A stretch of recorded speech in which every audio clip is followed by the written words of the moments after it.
Hello students, a very good afternoon to all of you. So today we are going to discuss a new topic that is a closer look of Kabir. ठीक है, इसके पहले हमने जो भी चीज़ें पढ़ी एक बार ब्रीफ में मैं बस पॉइंट वाइज आपको रिकॉल करवा देती हूँ जिससे कि आप इसको भी उससे कनेक्ट कर सको. तो चूँकि ये चैप्टर है devotional paths to divine, so this whole thing we are just studying about is about the way towards the God. ठीक है, जैसे कि अभी आपने देखा कि साउथ में, ठीक है, साउथ में आपके कितने सारे भक्ति मूवमेंट किए गए हैं, किन किन संत ने ये मूवमेंट किए हैं, उनका व्यू क्या था, उनका डिवोशनल वे क्या था गॉड के टूवर्ड्स. ठीक है, उन्होंने लोगों तक अपनी बातें किस तरह पहुंचाई कि भगवान की पूजा कैसे करनी चाहिए, किस रूप में करनी चाहिए. ठीक है, फिर आपने पढ़ा सेंट ऑफ महाराष्ट्र के बारे में. महाराष्ट्र में भी काफ़ी सारे सेंट आए. ठीक है, उन्होंने अपने अपने व्यूज़ रखे, अपनी अपनी बातें कहीं भगवान के टूवर्ड्स, कैसे भगवान के तरफ हम डिवोशन दिखा सकते हैं, किस तरीके से दिखा सकते हैं, वो बातें उन्होंने सामने रखी. फिर हमने इस्लाम और सूफिज़म के बारे में पढ़ा. तो एक चीज़ आपको यहाँ पे कनेक्ट करनी होगी all over the round here कि सबका, ठीक है, सबका एक कहते हैं ना कि रास्ते तो डिफरेंट लोगों ने अपनाए हैं, लेकिन मंजिल क्या थी, सबकी एक थी, वो था सुप्रीम गॉड को पाना. ठीक है, कुछ का तरीका था बहुत हार्श ऑर्थोडॉक्स मतलब वे था उनका, कुछ का था कि बस आप मेडिटेशन करो then you can achieve what you want और you can reach towards the God. ठीक है, कुछ का तरीका था कि आप जस्ट एक गॉड को मानो और आप अच्छे कर्म करो, ह्यूमैनिटी दिखाओ. ठीक है, तो आप भगवान की तरफ जा सकते हो, भगवान को पा सकते हो. तो सबका कहते हैं ना गोल एक ही था, सुप्रीम गॉड को पाना. ठीक है, साल्वेशन पाना, लेकिन तरीका अलग अलग था. लेकिन इन तरीक़ों में भी आप देखोगे कि सबके तरीके एक दूसरे से मेल खाते हैं. ठीक है, ऐसा नहीं कह सकते कि बिल्कुल जो भक्ति मूवमेंट साउथ में या महाराष्ट्र में या सेंट्रल इंडिया में चला वो बिल्कुल अलग था. ठीक है, और जो अभी कबीर के बारे में पढ़ रहे हैं इस्लाम सूफीज़म, ये बिल्कुल अलग है. नहीं, वे अलग हो सकता है, लेकिन अंदर का जो उसका जो तरीका है, जो एक आपको एक मिक्सचर, एक हाइब्रिड देखने को मिलेगा इन सब के बीच में. एक कॉमन फीचर्स देखने को मिलेंगे, that is the way towards the god. पूजा करो, डिवोशन करो, ठीक है, आप मेडिटेशन करो, लेकिन कहीं ना कहीं आपको हर एक मोमेंट में, हर एक सेक्ट में, हर एक कहते हैं ना कि वे में आपको एक कॉमन दिखेगा, कुछ कॉमन आपको समझ में आएगा. ठीक है, अभी हम कबीर के बारे में पढ़ते हैं तो आप इसमें भी देखोगे कि इन्होंने भी वही बात को, मतलब आप डिवोशन की तरफ, अपना डिवोशन भगवान की तरफ कैसे दिखा सकते हो, उस बात को इन्होंने भी, कहते हैं कि मंजिल तो इनकी भी वही थी, भगवान को पाना, साल्वेशन पाना. ठीक है, लेकिन इन्होंने थोड़ा सा अदर के आइडियाज़ को लेकर के मिक्स करके एक हाइब्रिड फॉर्म में डिवोशन दिखाया है. देखते हैं. Kabir who probably lived in the 15th-16th century was one of the most influential saints. Kabir जो कि 15वीं और 16वीं शताब्दी में के संत माने जाते हैं, बहुत ही ज़्यादा इन्फ्लुएंशियल पर्सनालिटी थे उस टाइम के, बहुत ही ज़्यादा प्रभावित करने वाले एक संत थे. He was brought up in a family of Muslim Julas or weavers settled in or near the city of Benares. Now we just call it Varanasi. ठीक है, तो यहाँ पे एक वर्ड आप देखोगे, एक वर्ड मेंशन किया गया है, दैट इज़ ब्रॉट अप. ठीक है, बॉर्न नहीं लिखा है, ब्रॉट अप लिखा है. अभी देखते हैं आगे. We have little reliable information about his life, because इनके जीवन के बारे में, इनके लाइफ में क्या क्या चीज़ें हुई उनके बारे में हमें बहुत ज़्यादा आइडिया नहीं है, बहुत ज़्यादा हमारे पास सोर्सेज नहीं हैं जिससे कि हम ये बता सकें कि कबीर का जन्म कहाँ हुआ था, कबीर कैसे पले बड़े, कैसे उन्होंने शिक्षाएं प्राप्त की, कैसे क्या चीज़ें की, बहुत सारी आइडियाज़ हमारे पास नहीं हैं. तो हमारे पास जो भी लिमिटेड आइडिया हैं उनसे ये पता चलता है कि कबीर का पालन पोषण, ब्रॉटअप मतलब पालन पोषण, एक मुस्लिम फैमिली में हुआ जो कि जुलास थे, मतलब वीवर्स थे, मतलब जो बुनाई करते हैं. ठीक है, बुनाई करने वाले जो कपड़ा बुनते हैं, उनके घर में इनका पालन पोषण हुआ. और कुछ लोगों का शायद ये मानना है, मतलब आप देखोगे, अगर आप बहुत सारे बुक्स देखो, कुछ टेक्स्ट देखो, तो कहीं कहीं थोड़ा थोड़ा कबीर की जो दोहे दिखे हुए हैं, उनके लाइफ के बारे में भी आपको थोड़े थोड़े पॉइंट्स दिखेंगे उनके साथ में, कि कुछ लोगों का मानना है कि कबीर एक ब्राह्मण फैमिली से बिलोंग करते थे, फिर उन्होंने उनको मतलब छोड़ दिया. तो कुछ कहते हैं कि कबीर का जन्म कहीं और, किसी और हिंदू फैमिली में हुआ था. इसीलिए कबीर का एग्जैक्ट जो कहते हैं ना लाइफ एक रिलीजन, वो हमें डिफाइन नहीं है। लेकिन इन्होंने अपनी जो दोहे थे, अपना जो डिवोशन था, वो इस्लाम और हिंदुइज़्म दोनों से लिया हुआ है। ठीक है, तो आपको इनके डिवोशन में, इनके वे ऑफ कहते हैं ना कि एक्सप्लेनेशन में, वे ऑफ प्रीचिंग में आपको इस्लाम और हिंदुइज़्म दोनों के मिक्सचर देखने को मिलेंगे। ठीक है, so we get to know of his ideas from a vast collection of verses called Sakhis and Pads, said to have been composed by him and sung by wandering bhajan singers. तो इनके जो भी ideas हैं, जो भी इनके views हैं, वो हमें इनके दोहे में देखने को मिलते हैं। ठीक है, बहुत सारे इनके दोहे आपने पढ़े होंगे, तो बहुत ही ज़्यादा कहते हैं ना कि इन्फ्लुएंशियल सेंट थे ये, और इनके दोहे भी बहुत ज़्यादा अच्छे होते हैं। ठीक है, तो इनके दोहे जब आप पढ़ोगे तो आप देखोगे कि कुछ ना कुछ ये अपने व्यूज़, अपने कि ये किस तरह के संत थे, किस तरह की सॉन्ग्स और भजन और मतलब किस तरह की चीज़ें लिखना ये पसंद करते थे। ठीक है, some of these were later collected and preserved in the Guru Granth Sahib, पंचवानी and बिजाक। तो और इनके जो दोहे हैं, इनका आप जो एक एक कुछ पोर्शन आपको गुरु ग्रंथ साहिब में भी दिखेगा, पंचवाणी में भी दिखेगा और बिजाक में भी दिखेगा। ये सब इनके लिटरेरी टेक्स्ट हैं, और ये तो सिखों के बहुत पवित्र टेक्स्ट बुक मानी जाती है गुरु ग्रंथ साहिब, उसमें भी आपको कबीर के दोहे दिखेंगे। ठीक है, तो इसका मतलब ये है कि कबीर ने ना सिर्फ हिंदुइज़्म को मतलब अडॉप्ट किया या उसके वे पे चले, इन्होंने इस्लाम से भी कुछ लिया, सिखिज़म से भी कुछ लिया। ठीक है, तो इनके जो दोहे हैं, इनके जो आइडियाज़ हैं, वो आपको हर एक सेक्ट में देखने को मिलेंगे, हर एक रिलीजन में देखने को मिलेंगे। ठीक है, तो यहाँ पे एक कंपोजिशन दिया है कबीर का, तो आप ये खुद से रीड करना। ठीक है, नेक्स्ट पे आते हैं हम। Kabir's teachings were based on a complete, indeed vehement rejection of the major religious traditions. Kabir की जो टीचिंग थी, जो शिक्षाएं थीं, उसमें उन्होंने जो बहुत बड़े बड़े जो रिलीजियस ट्रेडिशंस होते हैं कि पूजा करो, व्रत रखो, सेक्रीफाइस करो, इन सब चीज़ों का कंप्लीट रिजेक्शन देखने को मिलता है इनकी शिक्षाओं में। ठीक है, जैसे इस्लाम में बोला गया, जैसे सूफी संत ने बोला, जैसे हमारे कुछ आपके संत थे, आपके योगीज थे, ठीक है, साधक थे, उन्होंने जो बात बोली, इन्होंने भी वही बात कही। His teachings openly ridiculed all forms of external worship of both Brahmanical Hinduism and Islam, the preeminence of the priestly classes and the caste system. और इनकी आप देखोगे कि इनकी टीचिंग में, इनके दोहे में और इनके जो भी आइडियाज़ हैं, व्यूज़ हैं, इनकी जो भी टेक्स्ट हैं, उनमें आप देखोगे आपको हिंदुइज़्म, इस्लाम और जो भी पिछली क्लास है, कास्ट सिस्टम, हर एक चीज़ का मिक्सचर देखने को इसमें मिलेगा उस टाइम के। ठीक है, the language of his poetry was a form of spoken Hindi widely understood by ordinary people. और जो लोग जिस लैंग्वेज में ये अपनी पोइट्री लिखा करते थे वो थी हिंदी, जो उस टाइम की, जब कबीर का टाइम था तो उस टाइम पे लोगों की कॉमन वर्नाकुलर लैंग्वेज जिसको बोलते हैं, वहाँ का रीजनल लैंग्वेज बोलते हैं, वो बन चुकी थी। He also sometimes use cryptic language which is difficult to follow.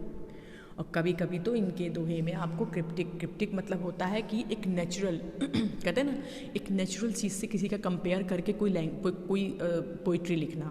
जैसे इनकी पोइट्री में आप देखोगे कभी कभी पेड़ों का, पौधों का, ठीक है, जानवरों का जिक्र बहुत होता है। आदमी की तुलना, आदमी के कर्म की तुलना ये हमेशा क्या करते हैं पेड़ों, पौधों, नेचर से करते हैं। ठीक है, तो इस तरह के लैंग्वेज जो ये जब चीज़ें यूज़ करते हैं, ये क्रिप्टिक लैंग्वेज में आते हैं। तो इसीलिए कभी कभी लोगों को बहुत सारी चीज़ें समझ में नहीं आती कि क्या ये बोलना चाहते हैं। लेकिन जब आप ध्यान से पढ़ोगे, जब आप बहुत ज़्यादा फोकस करके देखोगे, समझोगे उनके दोहे को, तो आपको समझ में आएगा कि ये क्या कहना चाहते थे। ठीक है, Kabir believed in a formless supreme god and preached that the only path to salvation was through bhakti और डिवोशन। कबीर ने एक फॉर्मलेस सुप्रीम गॉड के को में बिलीव किया। उन्होंने बोला कि एक सुप्रीम गॉड है जिसका कोई रूप नहीं, कोई रंग नहीं, कोई आकार नहीं है। ठीक है, इन्होंने बोला कि मोक्ष हम सिर्फ और सिर्फ भक्ति और डिवोशन के थ्रू ही प्राप्त कर सकते हैं।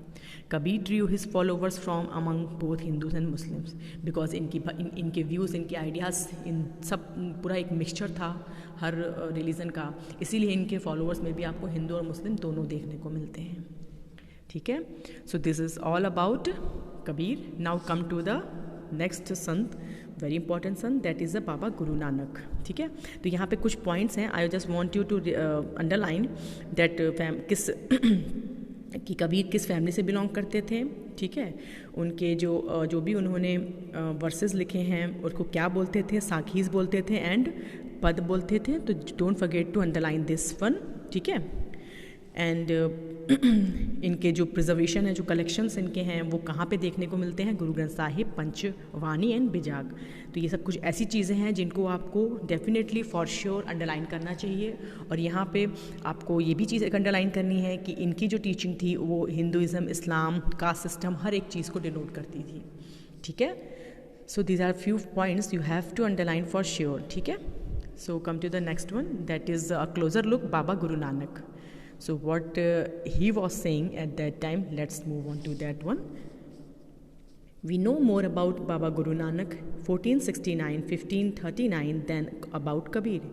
अब गुरु नानक के बारे में हमें बहुत सारी चीज़ें पता हैं जो शायद हमें कबीर के बारे में बिल्कुल नहीं पता थी। हमें ये नहीं पता था कबीर का जन्म किस स्थान पे हुआ, कबीर का जन्म किस सन में हुआ, ठीक है, कबीर किस फैमिली से बिलोंग करते थे, ठीक है। तो हमें सिर्फ जो बातें, जो कथाएं सुनाई गई थी कबीर के बारे में, हम उनसे कुछ आइडिया ले लेते हैं कि ओके कबीर का जन्म यहाँ हुआ था, ऐसे हुआ था, बट दैट वाज नॉट, कहते हैं ना कि ट्रू। हम बोल नहीं सकते कि वो सच है क्या, कोई, बिकॉज वो लोग कथाएं हैं, ठीक है। लेकिन अगर गुरु नानक की बात की जाए तो इनके बारे में बहुत डिटेल आइडिया हमारे पास है। जैसे कि गुरु नानक का जन्म कब हुआ था? 1469 में हुआ था, ठीक है, एंड 1539 तक वो जीवित थे। बॉर्न एट तालवंडी, नानकाना साहिब इन पाकिस्तान। अब उनका जन्म कहाँ पे हुआ था? तालवंडी में हुआ था। नानकाना साहिब इन पाकिस्तान में एक जगह है तालवंडी, वहाँ पे उनका जन्म हुआ था। अंडरलाइन कर लीजिएगा इसको। He travelled widely before establishing a centre at Kartarpur, Dera Baba Nanak on the river Ravi. और इन्होंने बहुत जगह ट्रैवलिंग करके अपना एक फाइनल एक सेंटर इस्टेब्लिश किया जो कि था आपका करतारपुर में, ठीक है। करतारपुर में उन्होंने अपना सेंटर इस्टेब्लिश किया। करतारपुर आज के टाइम में, आपको एक क्वेश्चन आपके लिए होमवर्क है, करतारपुर कहाँ पे है, इंडिया में है या पाकिस्तान में है, आपको ये फाइंड आउट करना है। बट डेरा बाबा नानक जो जगह है, ठीक है, ये प्लेस आपका इंडिया में है, ऑन द रिवर रावी। ये मतलब पूरा एक सीरीज़ की बात की, बिकॉज रावी रिवर आपकी कहीं ना कहीं आपकी पाकिस्तान में फ्लो करती है, ठीक है। तो आपको ये चीज़ फाइंड आउट करना है कि करतारपुर कहाँ पे है, पाकिस्तान में है या इंडिया में है, ठीक है। तो बेसिकली हुआ क्या कि इनका जन्म तो नानकाना साहिब तलवंडी में हुआ, ठीक है, लेकिन जब उनकी मृत्यु हुई वहाँ पे, ठीक है, जब उनकी मृत्यु वहाँ पे हुई, आपके करतारपुर में इन्होंने सेंटर इस्टेब्लिश किया और वहीं कहीं आसपास में इनकी मृत्यु भी हो गई थी, ठीक है। तो उनके जो एशेस थे उनको इंडिया में लाया गया और डेरा बाबा नानक जो एक जगह है, ठीक है, वहाँ पे इनके एशेस का जो भी लोग करते हैं वो किया गया। तो वहाँ पे भी इनका एक, आप देखोगे कि एक रिलीजियस लोकेशन बना दिया गया है, ठीक है। तो ये है आपका ओवरऑल इनके बॉर्न और इनकी डेथ के बारे में। A regular worship that consisted of the singing of his own hymns was established there for his followers. और जो इनकी जो भी सिंगिंग्स थी, जो भी सॉन्ग्स थे, जो भी हाइम्स थे ये गाते थे, जो भी लाइनें इनके द्वारा लिखी गई थी, वो सब इनके फॉलोवर्स के द्वारा इस्टेब्लिश की गई। जगह जगह जा कर के इनके फॉलोवर्स बाबा गुरु नानक की शिक्षाओं को, गाने को, सॉन्ग को, लाइनों को लोगों तक पहुँचाते रहें। Irrespective of their former creed, caste or gender, his followers ate together in the common kitchen लंगर। और इनके लंगर में किसी भी तरह का कोई रोक टोक, कोई जाति पाति का भेदभाव का नहीं था सीन। इनके लंगर में हर एक कास्ट का, हर एक जेंडर का, हर एक रिलीजन का पर्सन आकर के खाना खा सकता था। The sacred space thus created by Baba Guru Nanak was known as Dharamshala. It is now known as gurdwara. और इसी तरह इन्होंने क्या किया, एक बहुत पवित्र जगह को इस्टेब्लिश कर दिया जिसको धर्मशाल उस टाइम पे बोलते थे, बट अभी जिसको हम गुरुद्वारा मानते हैं, ठीक है। तो इसको अंडरलाइन कर लीजिएगा आपकी कि जो सेक्रेट प्लेस है बाबा गुरु नानक के द्वारा क्रिएट की, उसका क्या नाम है और अभी क्या उसको बोलते हैं, दैट इज़ गुरुद्वारा बोलते हैं हम उनको, ठीक है। जहाँ पे जो भी सिख हैं, जो भी पंजाबी हैं, वो वहाँ पे जाके अपना डिवोशन करते हैं, भक्ति करते हैं, अपना जो भी है गुरु के प्रति अपना प्यार दिखाते हैं। Before his death in 1539 Baba Guru Nanak appointed one of his followers as his successor. अपनी मृत्यु के जस्ट थोड़े टाइम पहले गुरु नानक जी ने एक अपने फॉलोवर को अपना उत्तराधिकारी नियुक्त किया। His name was Lahna but he came to be known as Guru Angad. उसका नाम था लहना। अंडरलाइन कर लीजिए, वेरी इंपॉर्टेंट, कि जो फॉलोवर को अपना सक्सेसर अपॉइंट किया था उनका नाम क्या था, लहना नाम था, बट उनको बाद में गुरु अंगद के नाम से जाना गया, signifying that he was a part of Baba Guru Nanak himself. और इसलिए गुरु अंगद इनका नाम क्यों रखा गया, क्योंकि इसी लोग मानते थे कि ये कहीं ना कहीं गुरु नानक का ही शरीर का एक अंग का हिस्सा है, ठीक है। तो इसीलिए इनका नाम गुरु अंगद रखा गया। अंगद मतलब अंग का एक हिस्सा होना, ठीक है। Guru Angad compiled the compositions of Baba Guru Nanak, to which he added his own in a new script known as Gurumukhi। Guru Angad ने जो भी बाबा गुरु नानक की शिक्षाएं थीं, उनके कंपोजिशन थे, उनको कंपाइल किया, ठीक है, और उसको एक सिंगल नाम दिया, एक स्क्रिप्ट में उसको पूरे को सबको कंपाइल कर दिया, जिसको बोलते हैं गुरुमुखी, ठीक है। मीन्स कि गुरु अंगद जी ने क्या किया, गुरु अंगद जी ने जो भी बाबा गुरु नानक जी थे उनके कंपोजिशन को कंपाइल करके उसको किस स्क्रिप्ट में आपका कहते हैं कि डिफ़ाइन किया, किस लिपि में उसको लिखा, उसको लोगों तक पहुंचाया, दैट इज़ गुरुमुखी। इसीलिए आप देखोगे कि जो भी पंजाबी, जो भी सिख, जो भी आपका पवित्र ग्रंथ पढ़ते हैं वो गुरुमुखी में होता है, ठीक है। एकदम टिपिकल पंजाबी जो बिल्कुल बेसिक होता है, मतलब बिल्कुल आप नहीं फाइंड आउट कर सकते that what it is written, ठीक है। तो गुरुमुखी में लिखा होता है। The three successors of Guru Angad also wrote under the name of Nanak, and all of their compositions were compiled by Guru Arjan in 1604।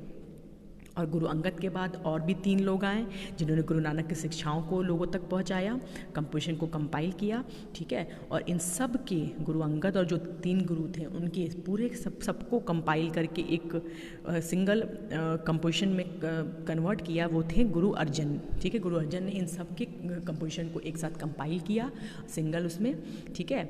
तो वो किसने किया, गुरु अर्जन ने किया 1604 में। तो आप देख रहे हो जैसे गुरु नानक का क्या हो रहा है। गुरु नानक ने पहले शिक्षाएं दी, फिर उनके फॉलोवर आए, फिर उन्होंने मतलब उनकी शिक्षाओं को लोगों तक पहुंचाया अपने लैंग्वेज में, जो समझ में आ सके लैंग्वेज, एक लिपि का यूज़ किया जिसका नाम था गुरुमुखी, ठीक है। उसके बाद और गुरु आए, उन्होंने भी बाबा गुरु नानक के बहुत सारे कंपोजिशन को कंपाइल किया, और इन सब के जो भी कंपोजिशन थे, जो भी इन्होंने काम किया था, लिटरेरी वर्क किया था, उन सब को कंपाइल करके एक सिंगल कहते हैं ना कि एक सिंगल कंपोजिशन बनाया, उसको वो थे Guru Arjan. To this compilation were added the writings of other figures like Sheikh Farid, Sant Kabir, Bhagat Namdev and Guru Tegh Bahadur. और इस कंपाइलेशन के साथ साथ कुछ और कह लो कि गुरु थे, कुछ और संत थे जो कि हर धर्म से बिलोंग करते थे, हिंदू मुस्लिम, ठीक है। उनके कंपाइलेशन को भी, उनके कंपोजिशन को भी इसी के साथ जो आपके गुरु नानक की जो भी टीचिंग्स थी, जो भी व्यूज़ थे, उनके आइडियाज़ थे, उनके कंपोजिशन थे, उनके साथ आपके इस्लाम के कुछ गुरु थे, कुछ अपने गुरु थे, ठीक है। बाबा नामदेव कह सकते हो, गुरु तेग बहादुर। तो हर एक रिलीजन के जो कंपोजिशन थे, जो गुरु थे, उनके जो कंपोजिशन थे, उनको इनके साथ मिला दिया गया, ठीक है। इन 1706 this compilation was authenticated by Guru Tegh Bahadur's son and successor Guru Gobind Singh। और 1706 में इन कंपाइलेशन को ऑथेंटिकेट कर दिया गया गुरु तेग बहादुर के बेटे, और जो गुरु तेग बहादुर के बाद जो सक्सेसर थे Guru Gobind Singh. It is now known as Guru Granth Sahib, the holy scripture of the Sikhs. और ये फाइनल जो एक टर्म दिया गया, इस कंपोजिशन को एक फाइनल रूप में लोगों के बीच में लाया गया, जो आज भी सिख्स पढ़ते हैं, सिख जो भी हैं कास्ट के, जो भी पंजाबी हैं, वो आज भी जिसको पवित्र बुक, अपना पवित्र ग्रंथ मानते हैं। जैसे हमारे में आपकी गीता है, ठीक है, क्रिश्चियन में बाइबल है, उनके मुस्लिम में कुरान है, वैसे ही पंजाबी और सिख में गुरु ग्रंथ साहिब होता है, ठीक है। सो गुरु तेग बहादुर के बेटे गुरु गोविंद सिंह जी ने इन सब कंपाइलेशन को एक सिंगल टर्म दे दिया, दैट इज़ गुरु ग्रंथ साहिब। और आज सिख जो भी चीज़ें पढ़ते हैं वो सब इसमें मेंशन की गई हैं, और वो एक सिंगल रिलीजन का नहीं, वो हर एक रिलीजन के संत का कंपोजिशन का एक कंपाइल फॉर्म है, ठीक है। तो अंडरलाइन कर लीजिए किसने ऑथेंटिकेट किया, गुरु गोविंद सिंह जी ने किया, ठीक है। और किन किन के राइटिंग्स इसमें इन्वॉल्व हैं, शेख फरीद, संत कबीर, भगत नामदेव, गुरु तेग बहादुर। तो ये सब चीज़ें बहुत इंपॉर्टेंट हैं, इनको डेफिनेटली अंडरलाइन कर लीजिएगा पूरी चीज़ों को, कि गुरु अर्जन ने कब क्या चीज़ की, किस सन में क्या कंपाइलेशन हुआ, किसने किया। तो ये सब चीज़ें आप अंडरलाइन कर लीजिए इसमें, ठीक है। So the next thing is the number of Baba Guru Nanak's followers increased through the 16th century under his successor। और गुरु नानक के फॉलोअर्स के नंबर दिन पर दिन बढ़ते जा रहे थे। उनके जो सक्सेसर थे गुरु अंगद, फिर उसके बाद गुरु अर्जन, फिर गुरु गोविंद सिंह, ठीक है। They belong to a number of caste but traders, agriculturist, artisans and craft person predominated. और उन फॉलोवर में बहुत सारे कास्ट के लोग थे, बट जो सबसे ज़्यादा नंबर में थे वो थे आपके traders, agriculturist, artisans, craftsman. This may have something to do with Baba Guru Nanak's insistence that his follower must be householders and should adopt productive and useful occupations. और ये इसीलिए हुआ होगा, ये बाबा गुरु नानक का मानना था कि उनके जो भी फॉलोवर होंगे वो कहीं ना कहीं किसी न किसी काम में इन्वॉल्व ज़रूर होंगे, और वो काम ऐसा नहीं होगा कोई ऐसा वैसा काम, वो कोई यूज़फुल, कोई प्रोडक्टिव काम होना चाहिए। तो उनके फॉलोवर्स में उन्होंने बेसिकली रखा कि मेरे फॉलोवर्स वही बन सकते हैं जो ऐसे यूज़फुल काम में इन्वॉल्व हों, जो प्रोडक्टिव काम में इन्वॉल्व हों और जो बहुत अच्छे कामों में इन्वॉल्व हों। They were also expected to contribute to the general funds of the community of followers. और यही वो लोग हैं जो कि कहीं ना कहीं जो पूरा एक कम्युनिटी का जो एक फ़ंड होता है, जिसके वजह से ये पूरी कम्युनिटी, सिख कम्युनिटी चलती थी उस टाइम पे, उसके फ़ंड में भी यही लोग कहीं ना कहीं अपना कुछ कंट्रीब्यूशन देते थे। By the beginning of the 17th century, the town of Ramdaspur, Amritsar जिसको बोलते हैं अभी, had developed around the center gurdwara called Harmandir Sahib Golden Temple. और धीरे धीरे टाइम बीतता गया तो जो गुरुद्वारा था उसके आसपास सिटी डेवलप होने लगी, टाउन डेवलप होने लगा, लोग बसने लगे, काम शुरू होने लगा, फैक्ट्री इंडस्ट्रीज़ बसने लगे। तो कहीं ना कहीं पूरा एक सिटी का फॉर्म बन गया, जहाँ जो एक गुरुद्वारा हुआ करता था सिंगल, उसके आसपास लोगों ने बसना स्टार्ट कर दिया, एक शहर का निर्माण होने लगा और धीरे धीरे उसका एक नाम पड़ गया, दैट इज़ अमृतसर, जिसको आज हम बोलते हैं। वो पहले सिर्फ और सिर्फ एक गोल्डन टेम्पल गुरुद्वारा था, लेकिन उसके आसपास लोग रहने लगे तो उसको एक शहर का नाम दे दिया गया, एक शहर का रूप दे दिया गया। It was virtually self-governing, and modern historians refer to the early 17th century Sikh community as a state within the state. और it was virtually self-governing, and modern historians refer to the early 17th century Sikh communities as a state within the state. और इसीलिए जैसे कि गुरुद्वारा एक शहर के उसके चारों तरफ एक शहर बस गया, तो इसको क्या बोला गया, इसको जो हिस्टोरियंस थे उन्होंने बोला कि स्टेट विद इन स्टेट। ठीक है, पहले तो गुरुद्वारा एक स्टेट, एक जगह बोला गया, उसके आसपास फिर एक टाउन क्रिएट हो गया, तो उसको एक अलग सा सिटी बोला गया, तो इसको ऐसा कहा गया कि state within the state है ये। The Mughal empire Jahangir looked upon them as a potential threat and he ordered the execution of Guru Arjan इन 1606। और जैसे जैसे सिख की पावर बढ़ती जा रही थी, उनके पॉपुलेशन बढ़ती जा रही थी, गुरु नानक के फॉलोवर बढ़ते जा रहे थे, वैसे ही जहांगीर, जो मुगल एम्पायर उस टाइम पे था, जहांगीर, उसको ये डर हो गया कि ये लोग अगर पावर में आ गए, अगर ज़्यादा हो गए, अगर ये ज़्यादा इनको भड़काया गया तो कहीं ना कहीं हमारे लिए प्रॉब्लम क्रिएट कर सकते हैं। तो उस टाइम जो सिख के गुरु थे, गुरु अर्जन, उनको जहांगीर ने मारने का ऑर्डर दे दिया। The Sikh movement began to get politicized in the 17th century, a development which culminated in the institution of the Khalsa by Guru Gobind Singh in 1699. और धीरे धीरे इस चीज़ के रिगार्डिंग जो गुरु अर्जन सिंह को एग्जीक्यूशन का ऑर्डर दिया गया था, उसके अगेंस्ट आपका बहुत सारे वहाँ पे प्रोटेस्ट होना स्टार्ट हो गए और डिफरेंट इंस्टीट्यूशन बनने लगे, खालसा का फॉर्मेशन होने लगा। ठीक है, और जिसका फॉर्मेशन किसने किया था, गुरु गोविंद सिंह जी ने 1699 में किया। जब गुरु अर्जन सिंह को मार दिया गया था, उसके बाद गुरु गोविंद सिंह जी ने खालसा का निर्माण किया, जिसके अंदर उन्होंने बहुत सारे स्ट्रॉन्ग सिख को रखा, एक विंग बनाई। ठीक है, जिसको उन्होंने बहुत सारी चीज़ें सिखाई अगेंस्ट मुगल्स, अगेंस्ट जो भी पावर आती है उसके अगेंस्ट कैसे अपने आप को खड़ा करना है, कैसे सामना करना है, इन सब चीज़ों को सिखाते हुए गुरु गोविंद सिंह जी ने 1699 में खालसा का निर्माण किया। ठीक है, तो अंडरलाइन कर लीजिए कि खालसा किसने बनाया था, गुरु गोविंद सिंह जी ने, और कब बनाया था, 1699 में। The community of the Sikhs called the Khalsa पंथ बिकेम अ पॉलिटिकल एंटिटी। और जो सिख की कम्युनिटी थी उसको खालसा पंथ बोला गया, पूरा सिख के पूरा एक ग्रुप था, एक कम्युनिटी बना दी गई जिसको खालसा पंथ बोला गया, और जो कि एक बहुत बड़ी पॉलिटिकल एंटिटी बन गई पंजाब एरिया में, जहाँ पे सिख बहुत ज़्यादा रहते हैं। द चेंजिंग हिस्टोरिकल, इसको भी अंडरलाइन कर लीजिएगा, कम्युनिटी ऑफ सिख को क्या बोलते हैं, खालसा पंथ बोलते हैं। The changing historical situation during the 16th and 17th century influence the development of the Sikh movement. और जैसे जैसे आपका इतिहास बदलता गया, वैसे वैसे बहुत सारे सिख मूवमेंट के में डेवलपमेंट का एक पड़ाव देखा गया। The ideas of Baba Guru Nanak had a huge impact on this development from the very beginning. और गुरु नानक जी के शब्द और आइडियाज़ इस डेवलपमेंट में बहुत बड़ा रोल प्ले करते हैं। He emphasised the importance of the worship of one god. और उन्होंने एम्फेसाइज किया, जैसे अदर संत ने बोला कि एक ही भगवान है, उस पर भी इन्होंने भी उसी पे सहमति दिखाई। He insisted that caste creed gender was irrelevant for attaining liberation. इन्होंने बोला कि जाति धर्म ऊंच नीच ये सब चीज़ें बिल्कुल महत्व नहीं रखती अगर आप आज़ादी पाना चाहते हो।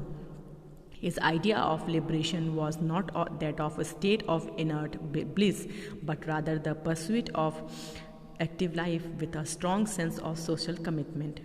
और इनका मानना था कि आज़ादी या लिबरेशन जो आइडिया था, आइडिया ऑफ लिबरेशन जो इनका था, वो था कि सिर्फ़ और सिर्फ आपका एक प्रार्थना करके या सिर्फ अपने तक कुछ बात रख करके, ठीक है, अपने तक अपने गुरु और एक भगवान की पूजा करके हम आज़ादी नहीं पा सकते। ये पूरा का पूरा एक सोशल कमिटमेंट होना चाहिए, समाज सेवा करना चाहिए, ठीक है। समाज सेवा के थ्रू ही हम अपने मन की आज़ादी पा सकते हैं, एक सुप्रीम गॉड को पा सकते हैं। इसीलिए आप जब भी जाओगे पंजाब में, आप देखोगे कि वो मानव सेवा में बहुत बिलीव करते हैं पंजाबीज़।